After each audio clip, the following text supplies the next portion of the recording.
Film की शुरुआत एक लड़के यू के साथ होती है जो ट्रेन में यात्रा कर रहा होता है। अचानक लाइट बंद होती है और एक भयानक साया वहां आ जाता है जो उस पर हमला करके उसे ट्रेन के फर्श से मार देता है। अगले दृश्य में यू जागता है। यह उसका सपना था, लेकिन एक ऐसा सपना जिसमें उस साये ने उसकी जान ले ली। हमें यू के बारे में पता चलता है कि वह एक लेखक है। उसके पास कौशल तो है लेकिन विचार नहीं है। लोग उसके पास नहीं आते और उसकी आय कम है, जिसके चलते उसे पैसे की कमी और कर्ज की चिंता है। हुआ नाम की लड़की एक कैफे में काम करती है। यू उसे पसंद करता है और हम यू को उसके दोस्त के साथ देखते हैं। वो कह रहा था कि उसे नींद नहीं आ रही। वो अनिद्रा से पीड़ित है और यह एक बीमारी है। जब वो सोने की कोशिश करता है तो एक छाया उसके सपनों में आती है और उसे मार देती है। इससे वो डर जाता है और उसकी नींद खुल जाती है। वो परेशान है। वो अपने दोस्त को बताता है कि उसने कई डॉक्टरों से सलाह ली, लेकिन किसी ने समाधान नहीं बताया। उसका दोस्त कहता है कि ये सब छोड़ो और बहाने मत बनाओ। उसे एक काम पूरा करना है और केवल एक सप्ताह है। लेकिन यू ऐसा नहीं कर सका। यू किराए के मकान में रह रहा था और वो इस माह का किराया नहीं दे सका। उसे घर से निकाल दिया गया। अब वो सोचता है कि उसे अपने अस्तित्व के लिए कुछ करना होगा। वो एक कैफे में नौकरी करने लगता है और अपने लैपटॉप पर काम करता है। तभी अचानक उसे नींद आने लगती है और फिर परछाई उसके सपने में आकर उसे मार देती है। वो उठते हैं और कहते हैं कि उन्हें नहीं पता कि समस्या क्या है। वो अपनी जिंदगी से तंग आ चुके हैं, कूदने ही वाले थे कि तभी एक बूढ़ा आदमी आकर उन्हें बचा लेता है और खाना देता है। यह वही व्यक्ति है जिससे यू ने पैनकेक खरीदे थे। यू उस खाने को लेने लगता है। ऐसा लगता है जैसे वो भूखा है। वो बूढ़े से अपनी समस्याएं साझा करता है। बूढ़ा आदमी कहता है, घबराओ मत। जब तुम सपना देखोगे और परछाई तुम्हें मारने आएगी तो बस ये कहना, मैं सपना देख रहा हूँ। तुम इस पर विजय पालोगे। इसके बाद यू वहां से चला जाता है और उसे वो लड़की नजर आती है जिसे वह पसंद करता है, लेकिन वह अचानक परछाई में बदल जाती है और उसकी छाती में तलवार भोंकने लगती है। यू कहता है, मैं सपना देख रहा हूँ, और जब वह जागता है तो उसे अचरज होता है कि वह तलवार जिससे उसने हत्या की थी अभी भी उसके हाथ में है। तब उसे समझ आता है कि वो सपने से जाग चुका है। यही उसकी दुनिया है और अब वो सपनों और हकीकत में फर्क करने की कला सीख रहा है। जब वो उस तलवार को देखता है तो उसे यह अद्भुत लगती है। वो एक प्राचीन दुकान में जाता है और पुरानी अनोखी चीजें खरीदता है। वहां उसे पता चलता है कि यह तलवार प्राचीन और बहुत महंगी है। इस तलवार के बदले ह्यू को बहुत सारे पैसे मिलते हैं, जिससे उन्हें अच्छा खाना खाने के लिए मिल जाता है। वो एक शानदार होटल में रहने लगता है और नया लैपटॉप भी खरीदता है। उसे ये जीवन विलासितापूर्ण लगता है और वह सोचने लगता है कि उसने अपने सपने से ये तलवार छीन ली है। इसका मतलब ये है कि उसके पास वह शक्ति है कि वह चीजों को अपने सपनों से बाहर निकाल सकता है। ये सबसे अच्छा है। वो सोचता है कि आज रात वो फिर सोएगा ताकि जो कुछ वह सपने में देखेगा उसे इस दुनिया में ले जा सके। वह इसे बेचकर अपनी परिस्थिति धीरे धीरे सुधार लेगा। रात को जब वो सोता है तो परछाई फिर आती है और इस बार प्राचीन कुल्हाड़ी से उस पर हमला कर देती है। लेकिन वो उस कुल्हाड़ी के साथ असली दुनिया में आ जाता है।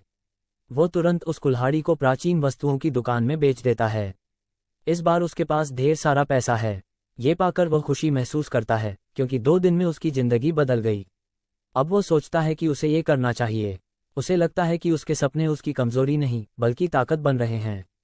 इसलिए कहा जाता है कि हमें हर चीज में सकारात्मकता और ताकत खोजनी चाहिए। वो एक किताब खरीदता है जिसमें संग्रहालय की तस्वीरें हैं और उन्हें देखकर चाहता है कि प्राचीन चीजें उसके सपने में आएं। वो आज रात एक प्राचीन वस्तु लाएगा। जब यू सोता है तो उसे सपने में म्यूजियम दिखता है जिससे वो खुश होता है। लेकिन इस बार एक परछाई उसे मार देती है। वह जागता है, गोली लेता है और फिर सो जाता है। जब छाया उस पर हमला करती है तो वह वहां से कुछ प्राचीन वस्त्र उठाता है और फिर इस दुनिया में लौट आता है। जब वह उन्हें एंटीक स्टोर में बेचने जाता है तो एक गैंगस्टर उसकी गतिविधियों पर ध्यान देता है और उससे सवाल करता है, लेकिन यू बिना कुछ बोले वहां से चला जाता है। कुछ दिनों बाद यू का दोस्त उससे मिलता है और बताता है कि वो अमीर हो चुका है। वो उसे अपने साथ चलने के लिए कहता, लेकिन यू परवाह नहीं करता। इसी बीच हमें पता चलता है कि हुआ अपना कैफे बेच रही है क्योंकि उसे पैसों की जरूरत है। यू उससे मिलने से पहले उसका कैफे खरीद लेता है। वे बातचीत करने और मिलने लगते हैं और अब यू की पर्सनैलिटी में भी बदलाव आ गया है। वो अच्छी तरह से कपड़े पहनता है और अपनी देखभाल करता है। हमेशा सूट बूट में रहता है। यू इस समय का आनंद ले रहा था। वो फिर से उस बूढ़े आदमी को देखता है जिससे उसने पैनकेक खरीदे थे। वो चुपचाप अपनी दुकान में एक बैग रखता है जिसमें बहुत सारा पैसा है, जिससे बूढ़ा आदमी खुश हो जाता है। अब यू हर दिन सपने देखता है और अपने सपनों से महंगी चीजें हासिल करता है। यह उसके लिए फायदेमंद है क्योंकि वो करोड़पति बन गया है। अब वो अपने सपनों में परछाई से लड़ सकता है। ये देखकर यू के दोस्त उससे कहते हैं, चैंपियन, अब तुम्हारे पास बहुत पैसा है, क्यों ना तुम एक विशाल टावर बनाओ जो बुर्ज खलीफा से ऊंचा हो और गरीबों को वहां रख सको। मुझे पता है तुम्हारा दिल अच्छा है। यू कहता है, हाँ, यह एक अच्छा विचार है। उस रात यू को सपने में वो परछाई दिखाई देती है जिसने सोने की बेल्ट पहनी हुई थी। जैसे ही यू उसे छूता है उसका हाथ जलने लगता है। फिर भी वो उसे पकड़कर घर पहुंच जाता है। जब यू परछाई की बेल्ट उतार रहा था तो परछाई ने अपनी उंगली से यू की छाती पर निशान बना दिए जिसे उसने नजरअंदाज कर दिया। जब वो घर पहुंचा तो उसे महसूस हुआ कि तलवार उसी जगह लगी है जहां परछाई ने निशान बनाए थे। एक रात उसे सपना आता है कि उसने एक टावर बनवाया है और छत पर जाकर उसे परछाई का चेहरा दिखता है जो दरअसल उसका अपना ही चेहरा है और उस पर पहले से बना निशान है। धीरे धीरे उसके चेहरे पर कई निशान बन गए। वो सड़क पर चल रहा था। इसी दौरान कुछ बदमाश वहां आ गए। जैसे ही यू वहां पहुंचता है उसका अपहरण कर लिया जाता है। गैंगस्टर उससे कहता है कि उसे $10 मिलियन चाहिए और यू के दोस्त के जरिए वह पैसे पहुंचाए जाते हैं। जब गैंगस्टर को पैसे मिलते हैं तो वह यू के दोस्त को भी पकड़ लेता है। वे सभी यू के घर आते हैं। तभी हुआ भी वहां पहुंच जाती है और गैंगस्टर उसे पकड़ लेता है। गैंगस्टर अपने साथियों से कहता है कि उसे मार डालें। यू का दोस्त उनके साथ लड़ने लगता है।